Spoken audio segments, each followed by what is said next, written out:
Hola a todos y sean bienvenidos a Noches de Crimen. En el episodio de hoy nos adentraremos en las sombras de la historia criminal de América Latina. Exploraremos sucesos reales que conmocionaron a países enteros y que, aún hoy, resuenan por su misterio, su crudeza o la audacia de sus protagonistas. Recorreremos casos que se volvieron tristemente célebres, desde el terror que sembró la Mataviejitas en México, hasta el enigma sin resolver de Matute Jones en Concepción, Chile, pasando por robos que desafiaron la lógica o muertes envueltas en un velo de preguntas. Antes de sumergirnos en el primer relato, si este tipo de historias capta tu interés, te invito a acompañarnos en este viaje a través de los crímenes que marcaron la región. Deja tu me gusta en este video para apoyar el canal, suscríbete si aún no lo has hecho para no perderte futuros casos y déjanos un comentario contándonos qué te pareció la historia de hoy o qué otros crímenes te gustaría que abordemos. Muy bien, sin más preámbulos, apaga las luces, ponte cómodo y preparemos la mente. Comencemos con la primera historia. La Mataviejitas, el terror en los hogares de la tercera edad. Durante varios años, a principios de la década de 2000, un miedo silencioso y escalofriante se apoderó de los hogares de las mujeres de la tercera edad en la Ciudad de México. Una serie de asesinatos inexplicables, brutalmente similares, comenzaron a acumularse en los archivos policiales. Las víctimas eran mujeres mayores, la mayoría viviendo solas, encontradas muertas en sus propios apartamentos. Inicialmente, las autoridades no vincularon los casos, atribuyéndolos a robos que salieron mal o a agresiones aisladas. Pero a medida que los cuerpos aparecían, una anciana asfixiada aquí, otra golpeada allá, siempre en sus modestas viviendas de barrios de clase media o baja, un patrón oscuro e innegable comenzó a emerger. El modus operandi era perturbadoramente similar. El asesino o la asesina ganaba la confianza de las víctimas para entrar a sus casas. Podían presentarse como trabajadoras sociales, enfermeras o incluso como vendedoras de alguna baratija. Una vez dentro, la violencia estallaba. Los métodos variaban, pero a menudo implicaban estrangulamiento, golpes contundentes o asfixia, dejando a las víctimas indefensas en su propio santuario. La policía, basándose en testimonios de vecinos que a veces reportaban haber visto a una persona saliendo de los edificios, inicialmente centró su búsqueda en un hombre. Se especulaba que era un travesti, un hombre disfrazado de mujer para engañar a las víctimas. Los retratos hablados y los esfuerzos de búsqueda se dirigieron en esa dirección, generando una falsa sensación de seguridad respecto a la verdadera naturaleza de la amenaza. El pánico, aunque inicialmente discreto, comenzó a crecer entre las ancianas de la ciudad y sus familias. ¿Quién estaba haciendo esto? ¿Por qué? ¿Cómo elegía a sus víctimas? La investigación se volvió frenética a medida que el número de víctimas aumentaba, llegando a más de 40 casos atribuidos al mismo perpetrador. La presión pública y mediática era inmensa. Las teorías iban desde un asesino serial sádico con un odio patológico hacia las mujeres mayores hasta rituales satánicos o venganzas complejas. La policía estaba desconcertada, buscando en la dirección equivocada, mientras el terror continuaba sembrándose. El punto de inflexión llegó la tarde del 25 de enero de 2006. Margarita González, una mujer de 82 años, fue encontrada muerta en su departamento en la colonia Moctezuma. Un vecino, alertado por ruidos extraños, vio a una mujer salir apresuradamente del edificio. El vecino la siguió y logró alertar a una patrulla policial cercana. La mujer, que intentaba escapar, fue interceptada y detenida. Lo que los agentes descubrieron al interrogarla fue impactante y redefinió por completo el caso. La sospechosa no era un hombre disfrazado ni un travesti. Era una mujer corpulenta, de 48 años, con una apariencia que no encajaba con el perfil inicialmente buscado. Su nombre era Juana Barraza Samperio. Pero la revelación más sorprendente llegó cuando las investigaciones comenzaron a conectar a esta mujer, de profesión luchadora profesional de lucha libre, conocida como la Dama del Silencio, con la larga lista de asesinatos de ancianas. Las pruebas forenses, el análisis de huellas dactilares y finalmente su propia confesión, aunque parcial y contradictoria, y el cúmulo de evidencia circunstancial confirmaron que Juana Barraza era la infame Mataviejitas que había aterrorizado a la Ciudad de México. El motivo detrás de sus crímenes era tan sombrío como los actos mismos. Durante los interrogatorios y el juicio, emergió la historia de una infancia marcada por el abandono, el maltrato y el resentimiento hacia su propia madre, quien, según los relatos, la había vendido a un hombre que la violó.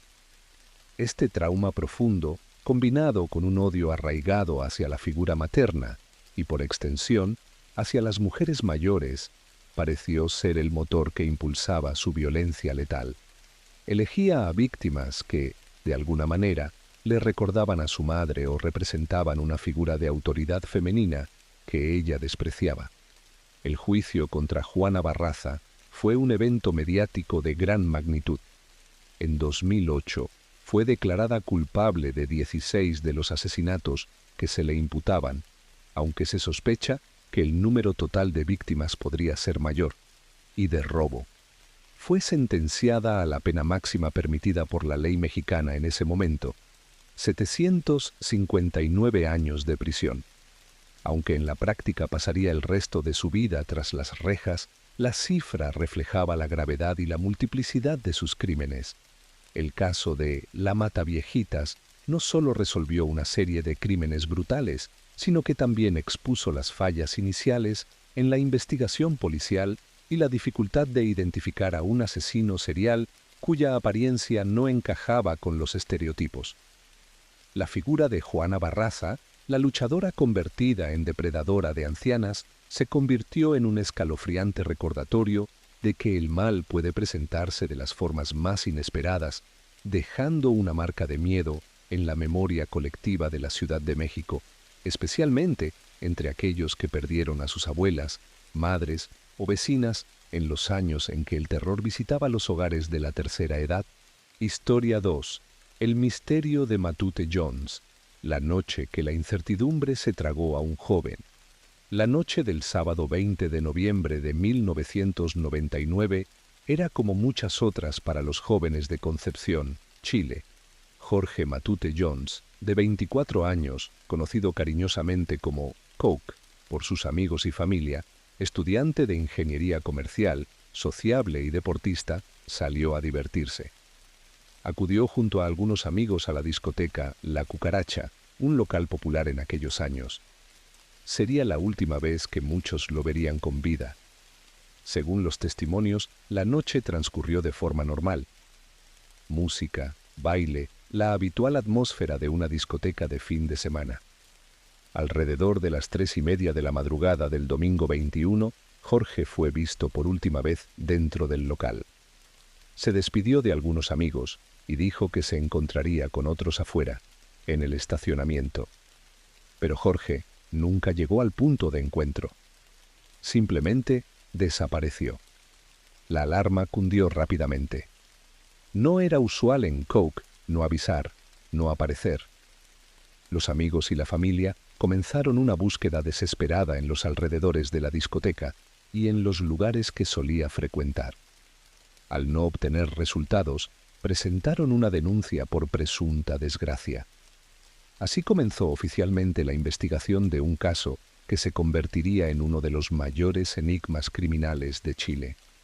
Los primeros días fueron cruciales y, al mismo tiempo, frustrantes. La policía y la justicia comenzaron a investigar las últimas horas de Jorge en La Cucaracha. Se entrevistó a los amigos, a los empleados del local, a otros asistentes. Las pistas eran escasas y a menudo contradictorias. Surgieron diversas hipótesis iniciales. ¿Tuvo una pelea en la discoteca? ¿Se fue con alguien que conoció allí? ¿Podría haber sido víctima de un robo? ¿Un secuestro? la investigación se vio obstaculizada desde el principio. Hubo cuestionamientos sobre cómo se manejó la escena, aunque en ese momento no se sabía que había sido una escena de crimen, solo de desaparición. La tardanza en acordonar el local y la supuesta falta de rigurosidad en la toma de declaraciones iniciales. La familia Matute, encabezada por el padre, Jorge Matute, y especialmente la hermana, Alexia Matute, se convirtieron en incansables luchadores por encontrar a Jorge y conocer la verdad. Su persistencia mantuvo el caso en la atención pública, generando una enorme presión sobre las autoridades. A medida que pasaban las semanas y los meses sin rastro de Jorge, la desesperación crecía. Las hipótesis se multiplicaban, algunas apuntando a peleas dentro de la discoteca, otras a posibles problemas relacionados con drogas, algo que la familia siempre negó rotundamente para Jorge, e incluso se habló de posibles implicaciones de jóvenes de familias influyentes que pudieron haber estado en la discoteca esa noche. El misterio se hacía más profundo. ¿Cómo podía un joven simplemente desvanecerse sin dejar rastro? La búsqueda de Jorge Matute Jones se extendió por años. La familia nunca perdió la esperanza, organizando campañas, marchas y apelando constantemente a la justicia y a la ciudadanía por cualquier información. El caso se convirtió en un símbolo del dolor de las familias con desaparecidos y de las dificultades de la justicia para resolver ciertos enigmas. Finalmente, después de más de 2 años y medio de incertidumbre, la larga espera llegó a un final trágico y, sin embargo, lleno de nuevos misterios. El 12 de febrero de 2002, el cuerpo de Jorge Matute Jones fue encontrado de manera inesperada en la orilla del río Biobío, a pocos kilómetros de Concepción, en el sector de Santa Juana. El hallazgo reabrió las heridas y, lejos de cerrar el caso, añadió más interrogantes. El cuerpo estaba en un avanzado estado de descomposición, lo que dificultó enormemente las primeras pericias forenses. Las autopsias iniciales no pudieron determinar con certeza la causa de la muerte, ni encontraron signos claros de violencia que explicaran cómo llegó allí. ¿Se ahogó? ¿Fue arrojado al río después de morir? Si fue asesinado, ¿cómo y por quién? La investigación se reactivó con fuerza, ahora bajo la carátula de homicidio. Se revisaron las antiguas pistas, se tomaron nuevas declaraciones, se realizaron pericias en el lugar del hallazgo. Sin embargo, la falta de una causa de muerte clara y la ausencia de evidencia contundente en el cuerpo dificultaron enormemente el avance. A lo largo de los años, la investigación pasó por diferentes jueces y fiscales, con diversas teorías ganando o perdiendo fuerza. Se realizaron nuevos análisis forenses, algunos sugiriendo la posible presencia de alguna sustancia en el cuerpo, otros descartándola. Se investigaron a fondo las actividades en la discoteca esa noche, las listas de asistentes, los empleados. Se reexaminaron las hipótesis de peleas, de involucramiento de terceros, pero nunca se logró reunir la prueba necesaria para acusar formalmente a una persona o grupo por su muerte. Una de las líneas de investigación más persistentes y que generó gran atención mediática fue la posibilidad de que un grupo de jóvenes que estaban en la discoteca esa noche estuviera involucrado y que sus familias, supuestamente influyentes, hubieran ejercido algún tipo de presión o encubrimiento. Sin embargo, a pesar de las sospechas, esta teoría tampoco pudo ser probada judicialmente. El caso Jorge Matute Jones, a día de hoy, sigue oficialmente sin resolver en cuanto a los responsables directos de su muerte. Las investigaciones se han cerrado y reabierto varias veces, pero la identidad de quién o quiénes causaron su fallecimiento o las circunstancias exactas en que desapareció de la cucaracha para terminar muerto en el río sigue siendo un enigma. El misterio de Matute Jones perdura como una herida abierta en la memoria de Concepción y de Chile, un recordatorio de una noche de fiesta que terminó en una desaparición inexplicable y un hallazgo sin respuestas definitivas, dejando a una familia marcada por el dolor, y a una sociedad preguntándose quién o qué se llevó a Coke esa madrugada de noviembre de 1999. Historia 3. El caso María Marta Belsunce, el misterio de la bañera y el pituto. Era la tarde del domingo 27 de octubre de 2002. El sol brillaba sobre el exclusivo Country Carmel, en Pilar, provincia de Buenos Aires, Argentina. María Marta García Belsunce, una mujer de 50 años, reconocida por su dedicación al voluntariado en Missing Children Argentina, regresaba a su casa después de un partido de tenis empapado por la lluvia. Su esposo, Carlos Carrascosa, un corredor de bolsa, se había quedado viendo un partido de fútbol en la televisión. Alrededor de las 6:30 de la tarde, María Marta decidió subir a darse un baño para calentarse. Apenas unos minutos después, Carrascosa escuchó un ruido, un golpe seco desde la planta alta. Preocupado, ya que ella había comentado que se sentía algo mareada, subió de inmediato. La encontró en el baño, la cabeza sumergida en la bañera llena de agua. Rápidamente llegaron al baño la hermana de María Marta, Irene Urtic, y su cuñado Guillermo Bartoli, quienes vivían muy cerca dentro del mismo country. Entre los tres sacaron a María Marta de la bañera. Todo parecía indicar un terrible accidente doméstico. Un resbalón, una caída, un golpe en la cabeza que la había dejado inconsciente y causado que se ahogara. El médico de la ambulancia privada que llegó poco después, el doctor Juan Ramón Gobri Gordon, reforzó esta idea al diagnosticar una muerte por paro cardiorrespiratorio no traumático. Según su evaluación inicial, el golpe en la cabeza era leve y no parecía ser la causa principal del fallecimiento.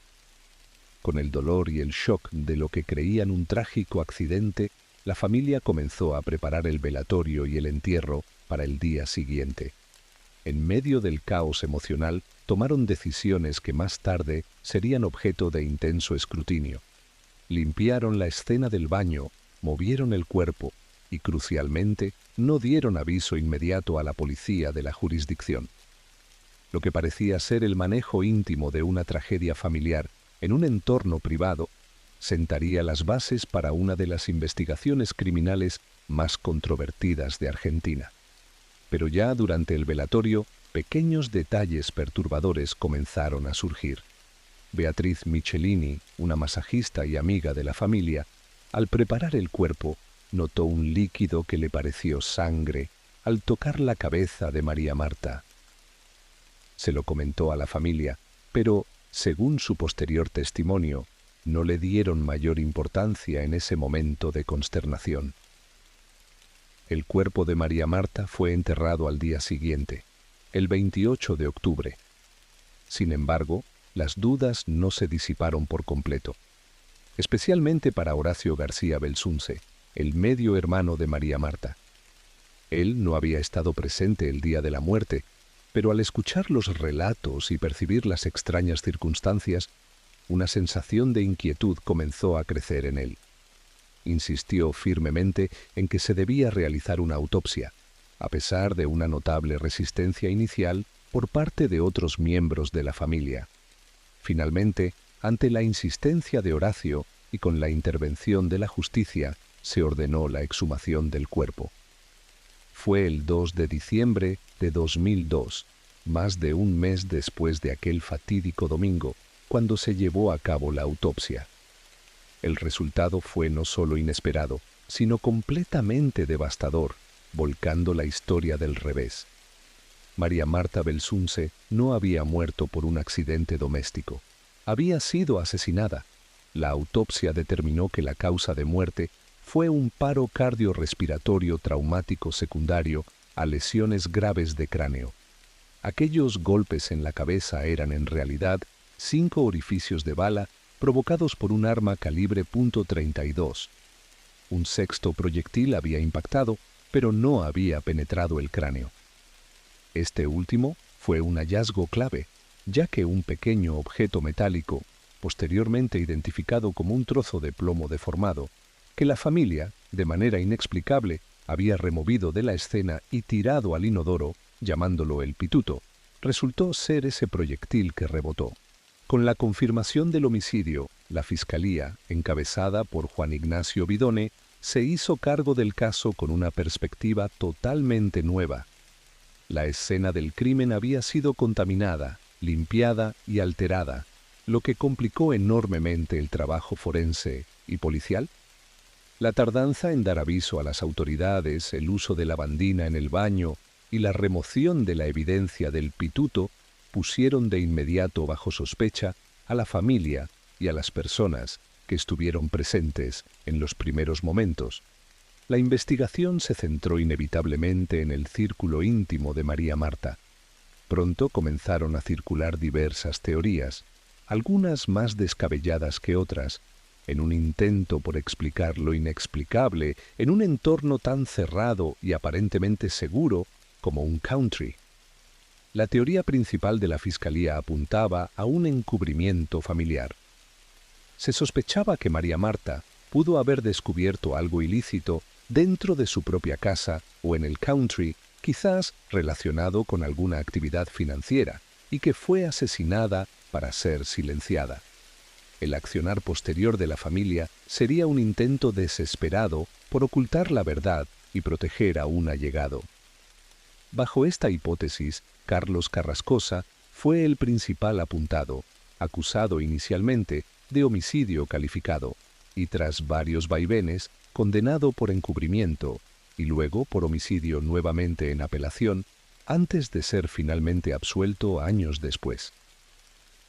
Otros miembros de la familia que estuvieron en la casa al momento del hallazgo o poco después, como el cuñado Guillermo Bartoli, la hermana Irene Hurtig y hasta el hermanastro Horacio García Belsunce, quien había insistido en la autopsia, también fueron imputados en diferentes momentos por encubrimiento. Otra línea de investigación, aunque inicialmente con menos fuerza por la falta de signos de entrada forzada, consideró la posibilidad de un ladrón desconocido que había ingresado a la propiedad y, al ser sorprendido por María Marta, la había matado para huir. Una teoría más elaborada, defendida con vehemencia por Horacio García Belsunce, vinculaba el crimen con el cártel de Juárez y un presunto lavado de dinero.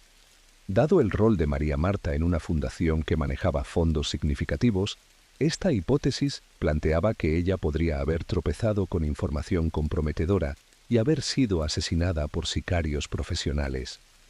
El caso se transformó en un laberinto judicial que se extendió por más de 2 décadas, con múltiples juicios, apelaciones y giros inesperados que mantuvieron a la opinión pública en vilo.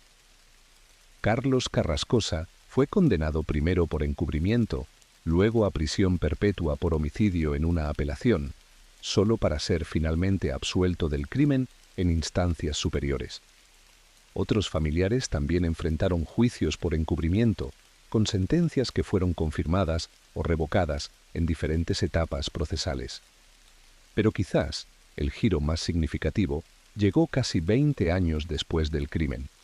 En un nuevo juicio realizado en 2022, se sentaron en el banquillo de los acusados 2 exvecinos del country, Nicolás Pachelo y un guardia de seguridad.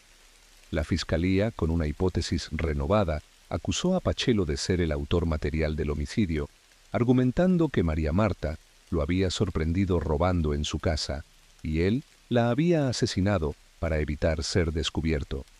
El veredicto de este tercer juicio, en primera instancia, absolvió a Pachelo del homicidio, aunque lo condenó por otros robos. Sin embargo, la historia no terminaría ahí. La Fiscalía apeló esa absolución. Y así llegamos al giro más reciente y hasta ahora definitivo, aunque el caso sigue siendo un tema de debate.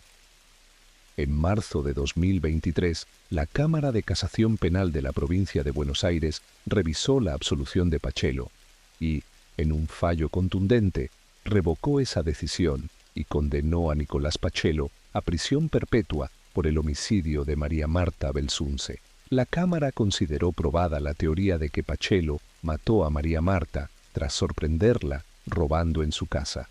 Hasta el día de hoy, con la condena a prisión perpetua de Nicolás Pachelo, el caso parece haber encontrado una respuesta legal, aunque la complejidad de la investigación inicial Los múltiples sospechosos a lo largo del tiempo y los constantes giros judiciales dejan un dejo de incertidumbre en la sociedad argentina. El pituto, la bañera, el country y las teorías cruzadas se han convertido en parte de la crónica criminal del país. El caso María Marta Belsunce perdura como un recordatorio de cómo la verdad puede ser escurridiza y cómo un presunto accidente puede esconder un misterio perturbador durante años. Historia 4. El caso de las máscaras de plomo. Un enigma en la colina de Vintem.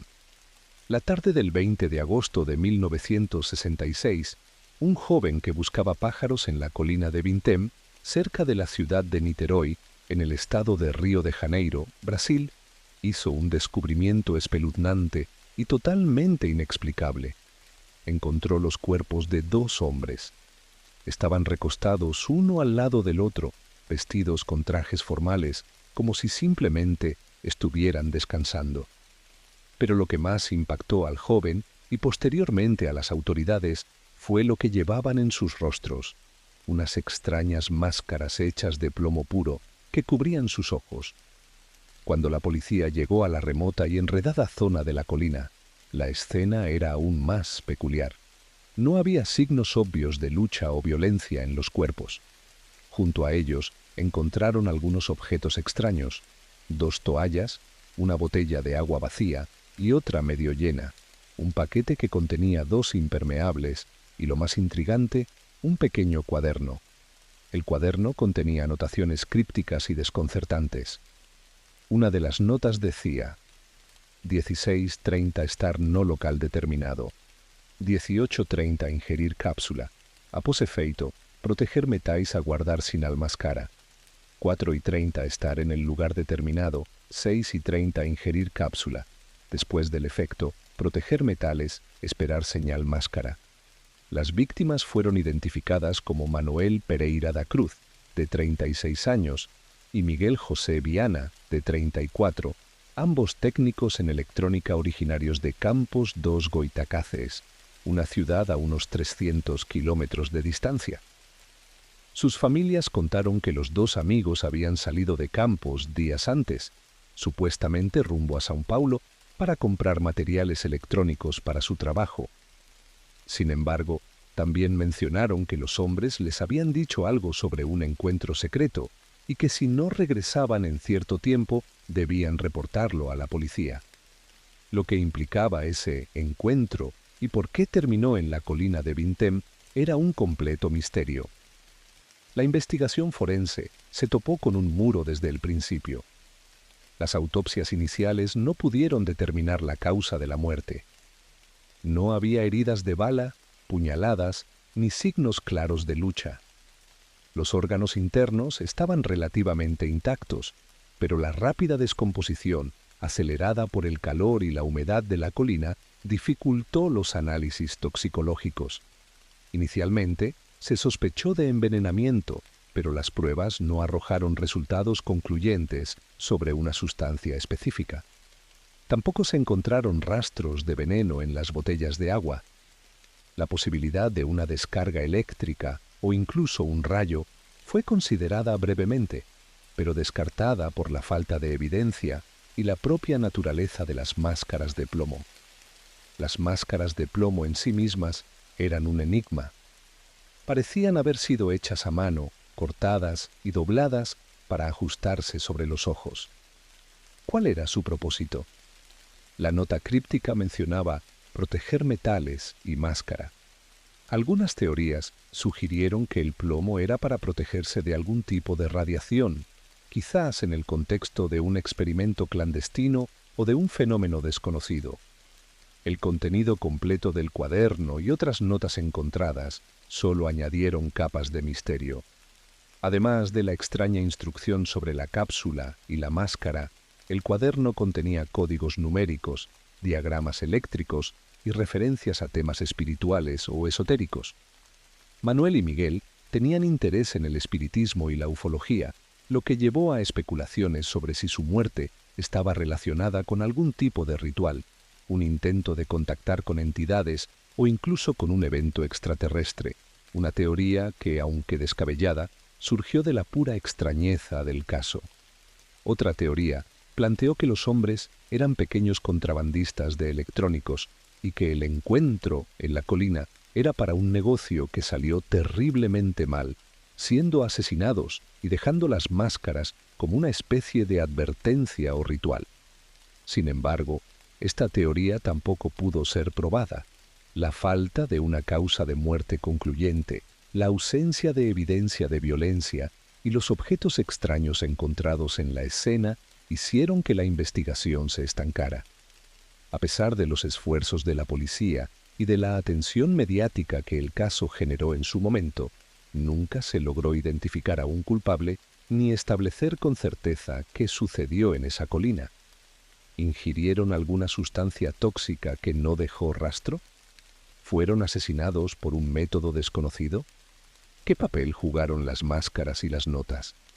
El caso de las máscaras de plomo sigue siendo, más de 50 años después, un expediente abierto y un enigma fascinante. Un suceso tan inusual que desafía las explicaciones racionales y permanece como uno de los crímenes más extraños y misteriosos sin resolver de Brasil y del mundo. Dos hombres con máscaras de plomo encontrando un final enigmático en una colina, dejando tras de sí solo preguntas y la inquietante sensación de que algo profundamente extraño ocurrió esa tarde de agosto de 1966. Historia 5. El robo del siglo. Un golpe maestro sin armas ni rencores. Eran las 12:30 del viernes 13 de enero de 2006. Una fecha que para muchos es de mala suerte, pero que para un grupo de ladrones en Argentina se convirtió en el día de su golpe maestro. En la sucursal del Banco Río en Acasuso, provincia de Buenos Aires, un grupo de 5 hombres ingresó al grito de «Esto es un asalto». Tomaron como rehenes a 23 personas entre clientes y empleados. Lo que parecía ser un robo a mano armada convencional pronto demostraría ser mucho más complejo y, sobre todo, inteligente. Mientras negociaban con la policía que rápidamente rodeó el banco, los ladrones, liderados por un hombre identificado después como Fernando Araujo, el ideólogo del plan, actuaban con una calma y una precisión desconcertantes. No se mostraron particularmente violentos con los rehenes. De hecho, mantuvieron una actitud casi cordial, lo que desconcertó a las fuerzas de seguridad. La verdadera acción no estaba ocurriendo a punta de pistola en el salón principal. El cerebro detrás del golpe había pasado más de un año planeando cada detalle. La clave del plan no era entrar por la fuerza o intimidar violentamente. La clave era un túnel. Un túnel construido meticulosamente desde un desagüe pluvial cercano que pasaba por debajo de una avenida transitada y llegaba directamente hasta la bóveda del banco. Mientras las miradas estaban puestas en la entrada principal y la negociación de rehenes, el equipo trabajaba sin pausa dentro de la bóveda. Utilizando herramientas sofisticadas, perforaron las cajas de seguridad una por una, vaciando su contenido: dinero, joyas y objetos de valor. Simultáneamente, inundaron el túnel con agua. Esto tenía un doble propósito: dificultar una posible persecución policial por esa vía y activar las bombas de desagüe del banco, que redirigirían el agua hacia el sistema cloacal, ayudando a su escape. La negociación con la policía se extendió durante horas. Cuando finalmente las fuerzas especiales ingresaron al banco, se encontraron con un panorama desconcertante. Los rehenes estaban ilesos, los ladrones no estaban por ninguna parte, y la bóveda estaba abierta y parcialmente inundada, con decenas de cajas de seguridad violentadas. La sorpresa fue mayúscula. Los ladrones habían escapado por el túnel inundado que daba al sistema de alcantarillado pluvial. Habían utilizado gomones para navegar por las cloacas y salir por un desagüe ubicado a varias cuadras de distancia, donde un camión los esperaba para la fuga final. Como guinda del pastel, y para subrayar la audacia y la inteligencia del golpe, dejaron una nota en la bóveda. escrita en un pedazo de cartón, decía: «En barrio de ricachones, sin armas ni rencores, es solo plata y no amores». Una declaración de intenciones que parecía justificar su acción y burlarse de la policía y de las víctimas. El robo fue calificado inmediatamente como el robo del siglo. La cantidad exacta de lo robado nunca se determinó con precisión, ya que el contenido de las cajas de seguridad es confidencial, pero se estimó en decenas de millones de dólares en efectivo y objetos de valor. La policía inició una intensa investigación para dar con los responsables de este golpe tan sofisticado. La inteligencia del crimen hizo que la captura no fuera inmediata. Sin embargo, los ladrones, a pesar de su ingenio durante el robo, cometieron errores después. La clave para resolver el caso llegó por una traición. La esposa de uno de los ladrones, dolida por haber sido abandonada y no recibir la parte del botín que esperaba, delató a su marido y a otros miembros de la banda a la policía. Esta delación permitió a las autoridades identificar a los participantes, incluido Fernando Araujo, el cerebro del plan. A lo largo de los meses siguientes, se realizaron detenciones y se recuperó una parte del botín, aunque gran parte del dinero robado nunca apareció. Los juicios revelaron la minuciosa planificación detrás del robo, los meses de trabajo en el túnel, el estudio de los planos del banco y de los tiempos de reacción policial. Los ladrones fueron condenados a penas de prisión, aunque las sentencias variaron y algunos recuperaron la libertad tras cumplir parte de sus condenas. El robo del siglo quedó marcado en la historia criminal argentina como un caso paradigmático de cómo la inteligencia criminal, combinada con una planificación meticulosa y una ejecución audaz, puede superar las medidas de seguridad convencionales. Aunque los autores fueron finalmente atrapados gracias a errores humanos fuera del plan original, la forma en que concibieron y llevaron a cabo el robo al Banco Río sigue siendo un ejemplo notable de un crimen inteligente en América Latina. Y con estas historias concluimos nuestro recorrido por las sombras de la crónica criminal latinoamericana en este episodio de Noches de Crimen. Hemos visto cómo el misterio puede persistir a lo largo de los años, cómo la crudeza de ciertos actos puede aterrorizar a una sociedad y cómo la inteligencia, para bien o para mal, juega un papel en estos oscuros relatos. Cada caso nos recuerda la complejidad de la naturaleza humana y las profundidades a las que pueden llegar los secretos. Gracias por habernos acompañado en este viaje a través de estos crímenes reales. Espero que las historias hayan capturado tu atención y te hayan invitado a reflexionar. Si fue así, te recuerdo la importancia de tu apoyo. Un me gusta ayuda a que estas historias lleguen a más personas. Tu suscripción te mantiene al tanto de nuestros próximos episodios y tus comentarios enriquecen la discusión y nos dan valiosas ideas para futuros videos. No dudes en dejarnos tus impresiones sobre los casos de hoy o sugerir qué otros crímenes de América Latina o del mundo te gustaría que investigáramos. Mientras tanto, puedes explorar otros misterios y crímenes que hemos abordado anteriormente en el canal. Hasta la próxima vez, cuando volvamos a encontrarnos en las Noches de Crimen.